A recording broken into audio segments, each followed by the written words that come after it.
Hello, this is Niswander of the NOWMAN show, and I am here at Politicon.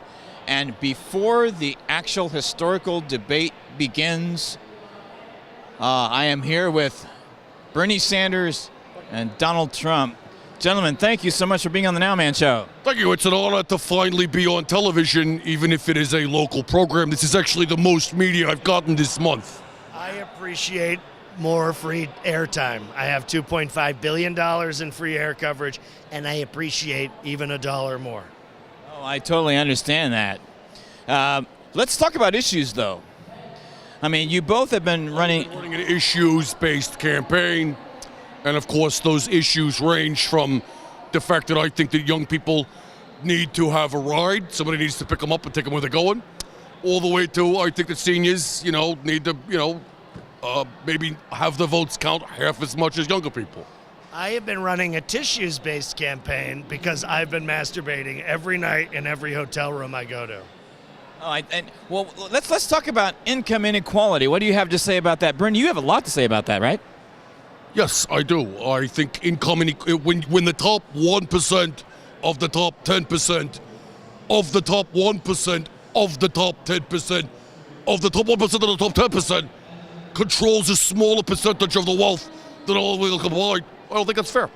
I think we need to change those percentages to simple fractions. And if I were president, I would do that. Excuse me. There's no economic inequality. I've got a lot of money and I'm very comfortable. And I think people who are poor, they can work for me. And if they don't work for me, then we'll ship them out of the country. But the point is, we're going to have jobs. We're going to have so many jobs. Jobs is in the Bible. There's the book of Job. It's right there. It's all you need to know. Are you going to pay for those jobs, Donald? I don't need to pay for those jobs. The federal government pays for them. We'll print more money if we need to. I have incredible loans. I have incredible grift that I am doing right now. And we're going to make sure to pay ourselves so much. I'm going to make so much money off of this. It doesn't matter if I win. It doesn't matter if I win. I have not made any money off this. I've gotten a number of donations of Subway cards, loyalty programs at Starbucks cards, little gift cards here and there. I'm not making any money off of this at all. In fact, I am looking for a ride to Santa Monica after we're done here, if you know anybody who's going. I won't give it to him. He's afraid to fly in a helicopter. I told Bernie, I'll take you in the helicopter. I'll fly right over to Santa Monica. I'm not flying with this jackass. I'm not flying. I fly the helicopter myself, and Melania's right there, but she's on the outside. She hangs from one of the landing poles, and if she falls, she falls. That's the way it works, and that's in our prenuptial. Only vehicles I travel in are Volvo cars, and only Volvo cars that run on biodiesel. So I'm very picky about how I get somewhere. So you do agree, though, on the TPP, but not on climate change. Talk about that. Well, I am one of the few people that's read the Trans-Pacific Partnership and survived the reading process. It is 200,000 pages long. It is a grimoire where there's pages that come alive and curse you if you finish reading the damn thing. It's bad. The Trans-Pacific Partnership is bad. I also believe that climate change is real, and I think what we gotta do is install a green phone in the White House so that you can pick it up and talk to the Earth and say, Earth, how you doing? And I plan to do that. I want to tell you, first off, I have a Trans-Pacific Partnership that's the only kind I support, and it's my friendship with Caitlyn Jenner. She's trans, she lives on the Pacific, and we have a partnership. I believe appropriation. That's cultural appropriation. I love it. I'll appropriate every culture when I'm done. And I'll tell you this, very important, very important. There is an alternate energy out there. It's been running this country for 350 years. It's called white power, and it's running everything. And we need to run on white power, and I promise you we'll do it if I become president. Mr. Trump has been endorsed by a number of white power groups. I have been endorsed by a number of white guilt groups, and I am very proud of my support from white guilt. I thank you very much. One more question for you. Political revolution, what is that? Political revolution is when I send my supporters out like a dying mushroom sends out spores, and we change things. I might not be around to see all the change that this campaign starts, but it is going to be tremendous, and I think that we are going to see. I took your word. This guy, look at it. This guy, we're the same. We're like the Joker and Batman. We're the same. Let me tell you something very important, okay? I'm going to tell you right now. we need to save this country. We need to save this country. We need to do something. And I don't know what we're going to do, but I'll tell you this, we're going to do so much. When I become president, we're going to have the best things. We're going to have humugly things. We're going to have bigly things. We're going to build the bigliest big things, and it's going to be incredible. We're going to win. We're going to do so well. I won't tell you one specific thing we're going to do because I don't know. Fantastic. Closing thoughts, gentlemen. Well, if you want one small little tidbit about me personally, my entire diet consists entirely of oatmeal and raw data. Before I was a human being, I was an Orange Julius stand in a mall. All right, excellent. Ladies and gentlemen, I'm here with Bernie Sanders and Donald Trump at Politicon on the NOWMAN Show. Still looking for a ride. If you got a ride, I'm still looking for one. Anybody want to pick me up? Yeah. So there's an issue that we've talked about that both of you think is important. That's the issue of crony capitalism. What do you think are some reforms that we can enact to make the government less corrupt?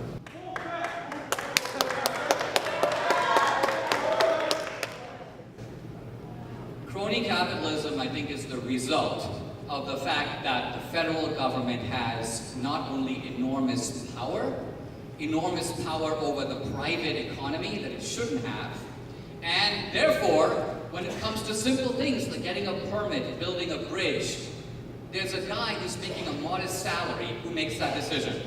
So people come around, various people who want to get that contract, and they make deals with him, right? This is the deep corruption of our process. The founders had actually a very good solution to it, and that was reduce the power of the federal government to control so much of the economy, to control oil drilling and education and healthcare, and that's going to make it less possible for corrupt people who are in politics to be so corrupt, and it's going to reduce the incentive of people in the private sector who should be competing with each other to compete with politicians like Hillary to put money in their back pocket.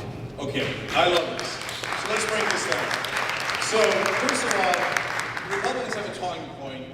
We're against big government. Okay, great. You're against the giant military, the largest government program we have? No, I love that big government.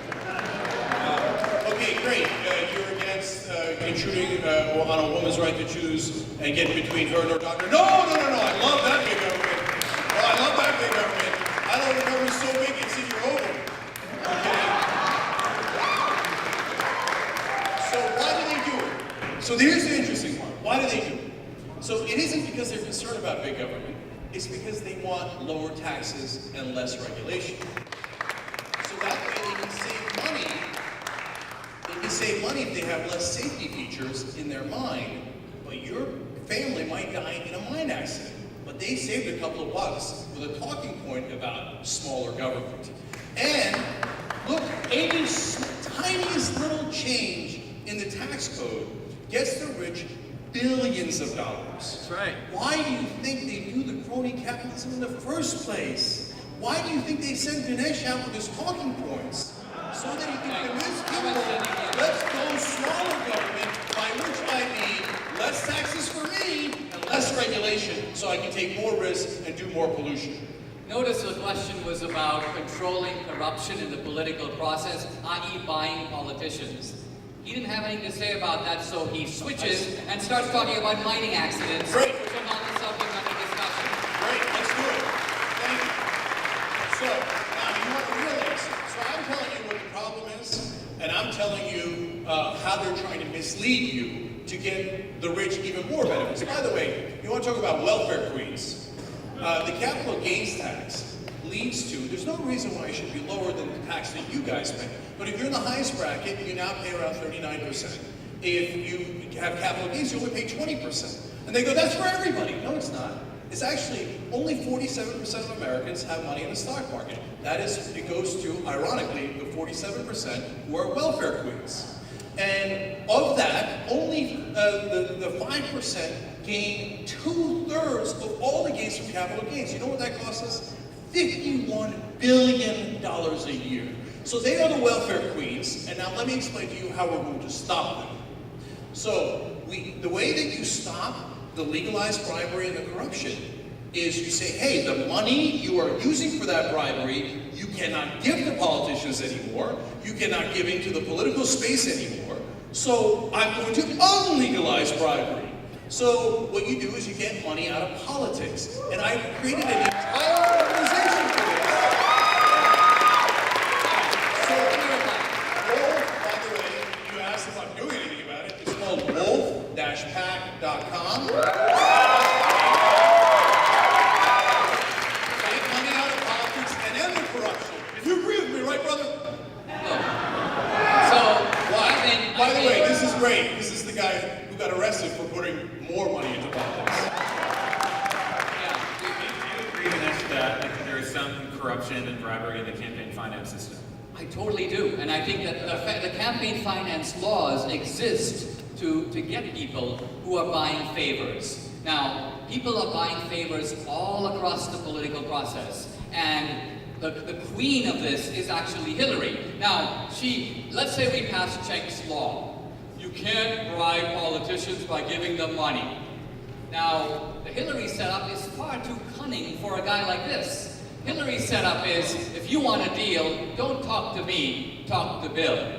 Bill will come and give a speech for 20 minutes, you pay him $750,000, more than double his normal speaking fee, that's your down payment. Then, without me ever talking to you, I will do what you want. Then you give the Clinton Foundation $33 million. This is what's going on, and this is the politician that he's covering for, while pretending to be the champion of stopping the corruption of the process.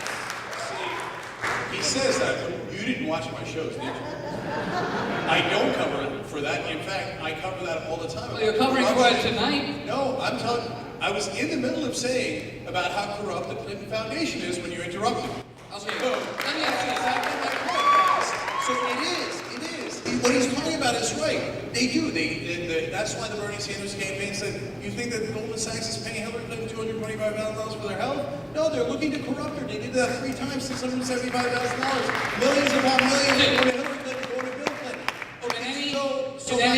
But Dinesh, yes, they can do that, Dinesh. But if Wolfpack wins and we get that constitutional amendment, you're going to have public financing that says, yes, Hillary Clinton, you can have that corruption, but we are going to have an even debate. So you will have X amount of money, and your Republican counterpart will have X amount of money, and we will hear you both out without one of you buying a larger mic. Hello, this is Niswander of the NOWMAN Show, and I'm here with Cenk Uygur of the Young Turks. Cenk, we just saw an amazing debate. I mean, that was outstanding. What's your take on that right now? It's come right out of that. Thank you. I loved it. I love an exchange of ideas. I love being able to clarify what people's real positions are, and so it is a great format for it. It's fair. He's got a mic, I've got a mic, and I thought I did a decent job of at least presenting our point of view. I know everybody gets bunkered down in their positions. I hope people came into it with an open mind and maybe learned something new. And I want to talk right now about the elections, because that's obviously on all of our minds. And you were so spot on when you said the most important things are the primaries and what goes on after the general election, and not really the general election.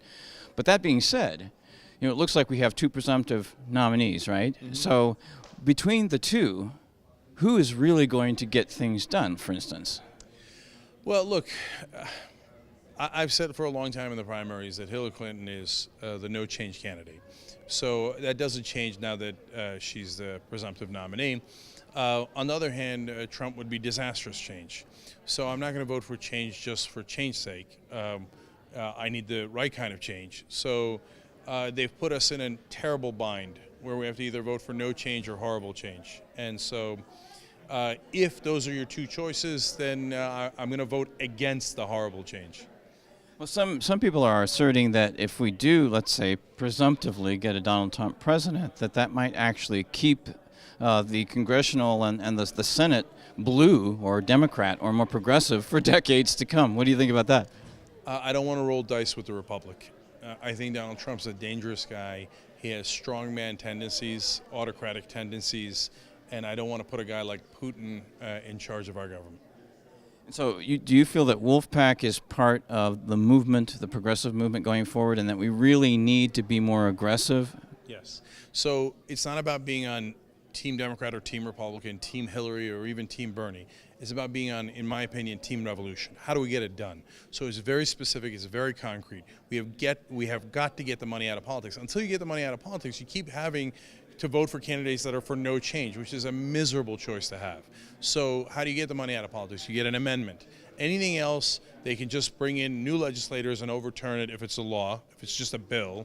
The Supreme Court keeps overturning the bills anyway. The only thing about both those things is an amendment. You get the amendment, you do real systemic change, and then you'll be amazed at what wonderful candidates you'll get out of that new system.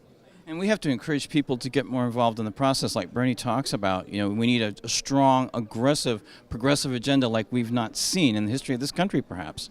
Absolutely. I mean, that's why, as a real progressive, as a person who's in favor of real change, real revolution, I like Bernie Sanders' campaign a lot. I talked about it a lot on the show because he had the right idea. Now, I think the ultimate change is, as I said, that amendment. The way to do it, we think, is Wolfpack. That's a PAC I created to defeat all other PACs and to get money out of politics. So we tell everybody, go to wolf-pac.com, join Team Revolution. We're taking it to the states. You need 34 states to call for a convention to get that amendment. We've already gotten 5 out of the 34. We just got 1 last week. What is that? Rhode Island. We got Rhode Island on the map. We've got the largest state in the union, California, on the map. By the way, it's nonpartisan. We've also had hundreds of Republicans vote for it because they hate crony capitalism. At the local level, they also hate the corruption. At the national level, unfortunately, almost all the politicians are corrupt. But at the local level, democracy still exists. That's why you can go to the states to get that amendment. And be sure whenever you get involved with Wolfpack and use social media, put hashtag Team Revolution. Yeah, I love it. Yeah, go to wolf-pac.com. Join. You could support it if you don't have time. You can support it financially because we're not funded by millionaires and billionaires. We're funded by the American people, just like Bernie Sanders was. Or become a volunteer, better yet. Our volunteers, when they win, just like we did in Rhode Island last week, they say it's the greatest moment they've ever had. Because at the end of the Rhode Island victory, it was totally bipartisan. Every Democrat and every Republican voted for it. Fantastic. And the senators stood up and applauded our volunteers. They nearly broke down in tears. So you could be that hero. Don't wait for anyone else. You be the hero. Thank you so much, Cenk. Cenk Uygur on The NOWMAN Show. Thank you. Thank you.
Hello, this is Niswander of the NOWMAN Show, and I'm here at Politicon with YahNe Ndgo.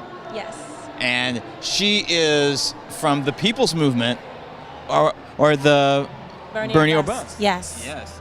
So you first got attention when you appeared on CNN. What happened? Tell us a little bit about that first. Well, I did an appearance on one day, on Election Day, in New York, when elections were happening in Pennsylvania, among other states, and I was part of a panel.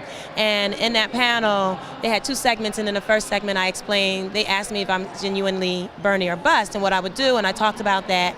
And Carol Costello saw me on that segment and invited me to come back. And so that was the next day. After Pennsylvania failed in giving Bernie what we should have. And so she brought me in order to discuss this. Now that this is what has happened with these 5 states, you know, are you still Bernie or bust? And definitely, I'll never vote for Hillary. And I just talked about why. And you know, the person who was there was Carol Costello was there, and there was a woman there who was a supporter of Hillary Clinton, and then me. And so she tried to kind of minimize the issues that I was raising, but they're so significant that it was really difficult to do.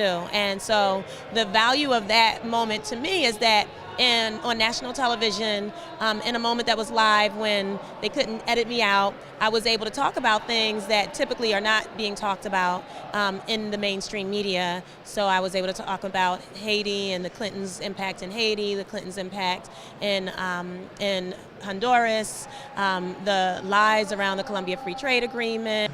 Well, a lot of people believe in politics there has to be compromises, and to a certain degree that's true. But when you vote, you have a moral compass. Right. You know, and that's where you're coming from, and that's what's beautiful. Right. Well, because I mean, it's true that there has to be compromise sometimes in politics. People ask me to run for office, and that's one of the reasons why I would not want to, because I'm not going to compromise when it comes to principle. You know, I'll compromise where we're going to go eat for dinner, or which movie we're going to go see, but I'm not going to compromise around whether or not people should be targeted by police, or whether or not people should be making profits off of, you know, people's mistakes through private prisons, or whether or not, you know, every child should have access to an education and have access to food. Those are not things that I'm ever going to compromise around. When it comes to someone, a candidate like Hillary Clinton, we're not talking about whether or not she has to make compromises. What I was talking about was whether or not she's even speaking about what her true position is on any particular issue. So, you know, does she support gay marriage, or does she not support gay marriage? Is she a moderate? Is she a conservative? Is she a progressive? Like, she will say anything, in my opinion. And so how do you trust that whatever she is putting forth as her platform is something that she's going to even be working towards doing to have to compromise around? Well, a lot of people, you know, understand that she is actually the best establishment candidate, and that technically is the problem. Right. Because we are at a time right now where the political revolution is about change. Right. Because incremental change is obviously not working for at least half of our population. Well, incremental change is going to destroy the planet. So, you know, there are a lot of these issues that people might feel like they can take their time around. You know, well, these prisons exist, and over the next 10 years we can eliminate these prisons. I think that's a horrible idea, but it's not the same thing as the earth won't really be here in the same way if we don't make the necessary changes immediately in order to protect it and to protect the future of humanity and the future of life and all the various species that are already endangered because of the things that have been done, including, and if not most specifically, you know, the perpetuation of fracking and Hillary's pushing of fracking and promoting of fracking all across the globe. So it's really a very urgent situation. This is a life or death moment in my mind, and that's the reason why I've actually put my whole life on hold to spend as much time, all of my time really, to discuss these things, learn more and more about what's going on, share as much as what I learn with as many people as possible, in order to put that urgency in as many hearts as I can, so that we can make sure that we protect and save this earth and all of the living beings that depend on it. And this is a movement, and actually this election season is only one very small part of that. Right. The movement was going on before, it will continue on after. Right. Now, you're taking the movement to Philadelphia. What's happening there next? Well, I live in Philadelphia, and the Democratic National Convention will be happening in Philadelphia July the 25th through the 28th. That's a Monday through Thursday. And so there are a lot of people who are organizing a variety of marches and rallies and activities in order to engage and educate and organize the people who will be converging upon Philadelphia. We're expecting anywhere from 250,000 or more people to be in the city of Philadelphia. So there's a coalition that's organizing a Black and Brown March that's going to be going from an area of Philadelphia called North Philly, which is historically black and has had experienced a lot of poverty, and which is in the process of being gentrified by the university there that I went to, Temple University. And that march there'll be a rally, and then there will be a march to Center City. There's a march being organized by Bernie or Bust, by the Revolt Against Plutocracy, Citizens Against Plutocracy, and there we will be talking to people again about the importance of having a candidate there that will represent the people and take care of the people and the earth. Black Men for Bernie has 2 rallies that they're organizing at the same location where our rally will be, which is across from City Hall at the Municipal Services Building, 1401 JFK. It's an outdoor plaza around the Municipal Services Building called Payne Plaza. So that's also happening. Sanders is going to be hosting a march on the Sunday before the DNC, and that's going to, or a rally, not a march, but a rally. But there will be a marching towards that rally, and that's going to be a unity march that will be also coinciding with marches around the country. So if people are not able to make it to Philadelphia, they can still be a part of this in their own cities, and that's being organized. People are organizing buses to be able to travel there. All of the hotels around the city have been booked up for weeks now, and in the city and in the greater Philadelphia area. And then once this is over with, then we talk about where we go from there, correct? I do think that the election fraud could continue to happen, but if Hillary's not in a race, it's not as much of an issue. If Bernie continues to run but Hillary becomes the nominee, then we know election fraud is going to be happening. So we have to be thinking about how we can go about protecting everyone's vote. And if Bernie does not run, then I'm going to be really working on investing in getting more people involved in the Green Party and educating people about Jill Stein's candidacy and really working to build her candidacy up. And so I already know what I'm going to be doing. I'm definitely going to be working on this election all the way through to November. And then after that, I'm going to be returning my attention back to the Ubuntu Nation Project. Ubuntu Nation Project, what is that exactly? Ubuntu Nation is the development of a global community based on the principle of Ubuntu, which says there is no me without you. That how can I be happy if any of us is sad? And so the project is one which connects people and helps them find each other based on the issues that matter to them most, enables people to educate each other about the issues. Everyone would have their own media channel. Everyone would have ways to educate and communicate with each other. And it's an extensive project. I actually spent 3 months in Amsterdam learning to write code in order to be able to build the prototype, in order to be able to get a community to help me build this project. And it is intended to support everyone's goal, amplify everyone's works, and our goals to make this world the beautiful place that it's able to be. So what is that website? People can find me through my social media, which is YahNe Ndgo. That's my Twitter, that's my Facebook. YahNe Ndgo is spelled YahNendgo. That's also my Instagram, and I also have a Facebook like page because I can't accept more friends, which is the one YahNe Ndgo, and that's with the digit number 1. I am also building a YahNe Ndgo page where I'll be able to just talk to people about the projects that I'm working on and connect with people. Eventually, people will be able to learn more about the Ubuntu Nation Project through the website Build U Nation, and that's buildnation.com, and give people the ability to connect if they're interested in participating in the building of the community. That's fantastic. Thank you so much for everything that you do, and keep up the great work and keep in touch. Will you do that? I will. I'll definitely keep in touch, and I appreciate you as well. So thank you for your work as well. It's mutual. Thank you. This is Niswander, and I'm with YahNe Ndgo on the NOWMAN Show.